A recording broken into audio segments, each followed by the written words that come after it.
Halo guys, aku dan kelompok aku mau nunjukin proses pertumbuhan jagung manis dari awal penanaman sampai umur 8 MST.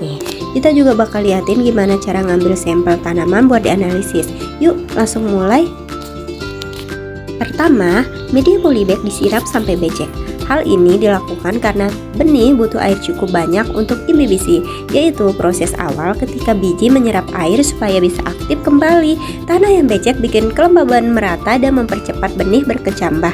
Setelah media siap, benih jagung ditanam 1 biji per lubang dengan jarak 70 cm antar barisan dan 20 cm dalam barisan. Hari-hari pertama, benih mulai menyerap air dan kulit biji melunak. Makanya di minggu pertama baru muncul kecambah kecil, daun pertama baru terlihat karena energi dari biji masih digunakan untuk membentuk akar dan tunas. Minggu kedua, tanaman mulai lebih tegak dan muncul daun baru. Ini karena akar primer sudah cukup kuat menyerap nutrisi. Tapi pertumbuhannya masih lambat karena tanaman baru menyesuaikan diri dengan lingkungannya. Nah, di minggu ketiga dan keempat, daun mulai bertambah lebih cepat dan batang memanjang. Tanamannya masuk pada fase vegetatif awal, di mana fotosintesis makin aktif karena jumlah daun lebih banyak. Nah, di bagian ini dilakukanlah pemupukan untuk menambah unsur hara, terutama nitrogen yang penting buat pertumbuhan daun.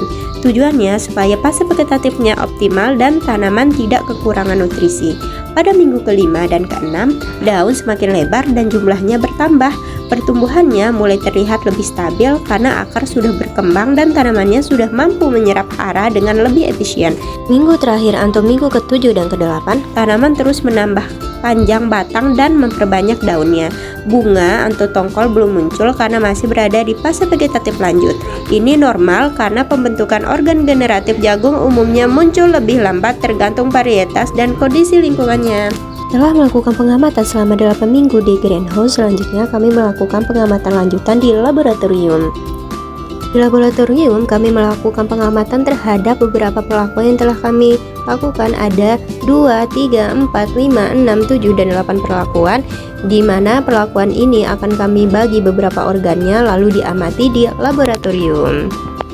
Di mana semua sampel dikeringkan dalam oven dengan kurang lebih suhu 80 derajat Celcius selama kurang lebih 24 jam untuk mendapatkan berat kering masing-masing dari organ yang telah kami kumpulkan. Nah, hasil biomasa ini digunakan untuk menghitung AGR, RGL, serta luas daun menggunakan lip area meter. Nah, dengan rangkaian tahapan ini, pertumbuhan jagung manis dari fase awal hingga 7 minggu setelah tanam dapat diamati dan dianalisis secara ilmiah. Oke, sekian dari kelompok kami. Bye-bye semuanya.